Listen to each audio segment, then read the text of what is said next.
What's up guys, welcome back to my YouTube channel. Today we are in my lash room again, just kind of a different view. This is normally where I work, and I was thinking about lashing, and I was thinking about what kind of a video could I make for you guys that would really help, especially the new lash artists out there.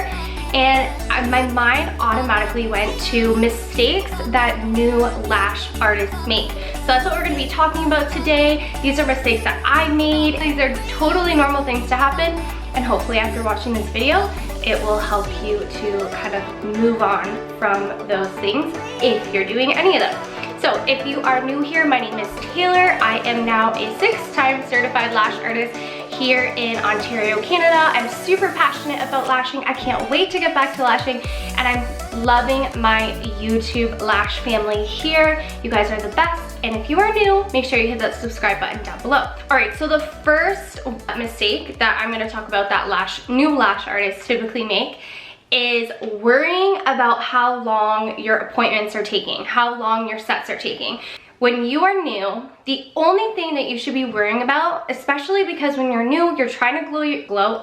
Oh my God, guys, it's late at night, so I'd be losing it already. You're trying to grow your clientele, and the only thing, I've said this in past videos, the only thing you should be concerned about is quality, the quality of the sets. And a lot of times when you are new, you're thinking like, oh my God, this person's been to other lash artists before, I'm already over 2 hours, like I'm taking too long, and you start stressing and panicking, and we all can admit, you start rushing a little bit. Usually when people are coming to you, right, and you're new, they know you're new, right? And usually when you're new, your prices aren't as much as somebody who, you know, has been doing lashes for a long time and is really quick in their appointments. In my opinion and in my experience, it is way worse to try to satisfy this like sense of urgency that goes on when you're trying to rush through your appointment. You know, you want to keep maybe your client's starting to hum and haw and you're starting to freak out a little bit, like, are they annoyed? I'm taking a long time, whatever. It's way worse to rush through that, because then you start getting a little bit sloppy, you start making some mistakes, some little minor errors, than to push through, just say, hey, I'm sorry, I know this is taking a long time, but I just want to let you know that I am putting my best work into your set, and then them go home and the retention be on point and where it should be. Because I'll tell you one thing, if you rush and they go home and their lashes aren't lasting as long, that is all they are going to remember about you. So you always, when you're lashing and you're new, you always want to be thinking about like the long-term goal instead of the short-term goal. Yeah, maybe your client might be a little bit annoyed, but honestly, fuck that. They know that they're coming to see somebody new. So if they're annoyed by that, they can go pay the prices of somebody who can, you know, have those speeds, right? So that's my first tip, rushing. Don't do it. It never pays you in the end to rush. So the second mistake that I see happening a lot, and that I definitely did myself, is either not putting the lashes close enough to the lash line or putting the lashes too close to the lash line. It's really easy to sit farther back from the client and be working and not get the lashes close enough to the lash line. What happens with that? And I think it's also too a little bit of nerves. I think it's nerves too, because it's like you don't want to put it too close. And spacing is definitely one of those things that comes obviously with time. And you know, this is what I always say, like when you're lashing, you're literally mastering a craft, right?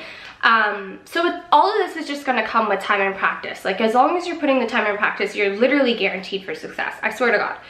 But one of the things that I see a lot is, yes, the lashes are not close enough, and then that sucks for the client. Because honestly, when the lashes aren't close enough to begin with, okay, then by the time they need to fill, these lashes are getting tangled, they're uncomfortable, they're like outgrown lashes. If you don't put them close enough, then when they come back for their like fill, essentially they should technically all be totally removed, right? So that's one thing that you always want to try to make sure that sticking to like 1 millimeter away from the lash line. And some people, like I know I am definitely one of these people, my eyes have that little like lip, like the little shelf kind of vibe on my eyelids. For people like with eyes like me and for clients with eyes like that, what really helps is making use of your tape. So that's when you're, you know, putting a little piece of tape and pulling the skin back, because then you're gonna see right where that root actually is so that you can put the lashes on better. The second one, like I said, is putting them too close. Now this is the one that always gets confused for allergic reactions, and I just have to laugh and I just have to be honest because I think that every lash artist goes through the growing hump of like learning curve of thinking that like all these people could be allergic to lash extensions, when sometimes what it really is the lashes were just put way too close to the lash line. So if you don't know this already, if you put the lashes too close to the lash line, when your client blinks, their lashes go in a little bit, they retract a tiny bit. So if you have your lashes way too close to that lash line where the lash is growing out in the follicle and whatever, then that lash is going to try to barge its way in there, and that's going to create a lot of irritation that mimics what you would see from an allergic reaction. And I can do a whole video on allergic reactions, but what I'm going to tell you guys right now, if you started doing lashes and you think like, oh my god, she has an allergic reaction and then she had an allergic reaction and is it my glue and whatever, girl, it's probably you. You're probably messing up somewhere. So just know that don't go straight for blaming allergic reactions, and make sure that you guys are always keeping like that 1 millimeter distance, and make it a goal, because clients notice and the lashes wear way more comfortably that way for your client too, and it saves you a lot of money, right? Because when they come in, the lashes last longer. And like guys, you know, if the lash has grown out a little bit too much, when your client goes to brush them, it's just gonna pop off, right? So you save yourself money, it looks better. Don't do it. All right, so this third mistake that happens a lot with new lash artists is so easy to make, and I think it comes from wanting the lashes to look perfect. What we're talking about is brushing the lashes. So when I first started doing lashes, I used to brush so much, and not only does that add time to your appointment, you're disturbing the lashes before they're really set. So one way that you can like really avoid this is by working either from inner corner and outer corner inward. And if you're gonna work on one eye at a time, you can just go like, put a lash here, put a lash here, put a fan here, put a fan here, and then work towards the center, right? Because then you're not, when you're hopping back and forth, you're giving that lash the time to dry, so you won't be getting stickies, right? Or you can do working in like the quadrants where, you know, you're doing like outer corner, inner corner, inner corner, outer corner, inner corner, inner corner. Or you can kind of mix that up a little bit and do whatever. But as long as you are working in a different area each time and you're isolating good, you do not need to brush. Stop brushing so much. And then maybe I brush maybe 2 to 3 times the whole set, okay? Make that your goal. Some days I get really into it. But yeah, don't brush too much, because you are gonna lose money that way, and your client's lashes actually really are not gonna last as long. Now my last tip, and this goes towards mistake that I know I personally still do. I still do this, okay? But this is just definitely one to write down and try to apply it to your business. I'm still a sucker for this, and I have to say it, because if my clients are watching this, they're probably like, bitch, you are not doing this either. But this is something that I have told myself when I go back to work I'm going to be super firm on doing as well.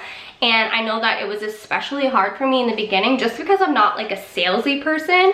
And what I'm talking about is not booking your client for their fill right after their appointment. So I have worked in salons. I've worked in a couple of salons, and I've worked for myself from home.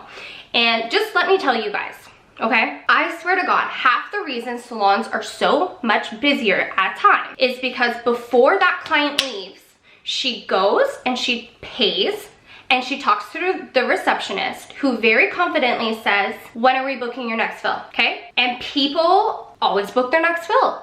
Because when you're confident and you're saying to your client, like, even if it's a new client, because like I said, I really struggled with this in the beginning, because I was like, I don't even know if they like my lashes. I don't really know if they're gonna wanna come back. Like, you know what I mean? And so I didn't. And they'd be like, oh, so like when do I book my fill? And I'd be like, oh, like you just let me know, like keep it in between 2 to 3 weeks. A couple things about this. One, you have to be confident in your service, and you always have to act like you are busier than you are. Seriously. Seriously though. So if you're saying to somebody, when can we book your next fill? Like right after. Then they're like, oh, first of all, I have to respect your time. Secondly, I have to get in now or I might not be able to get in later. And third, you're saying like, I know that when you go home, you're gonna wanna come back. You're like putting that vibe out there. But yeah, I really learned this from working in a salon. And if you've never worked in a salon, I suggest you go and work in a salon before you just stick to working for yourself at home, because you really get to see how they man the ship. And I was really lucky. I never had to work only in a salon. I worked for a couple salons that I was allowed to work for them, and then I was allowed to work at home, but we were under the agreement that I just couldn't solicit while I was there. So that meant that I never told their clients that I worked from home, and I never did. Honestly, I respected them so much for that, because a lot of salons will try to dick you around and like make you their little like servant slave and tell you you can't work anywhere else.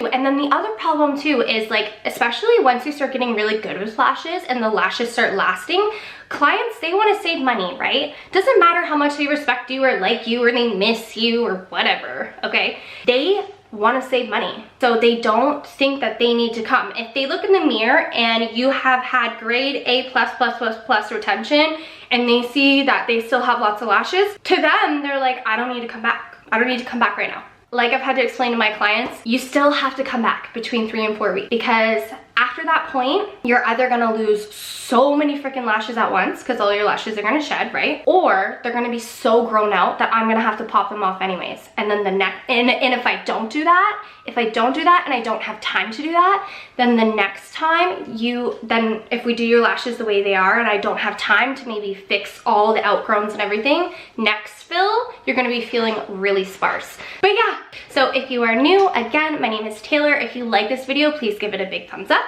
Comment down below what you thought, if you guys are doing any of these things, because trust me, I know I was doing every single one of them. And yeah, for now, I will see you guys in my next video.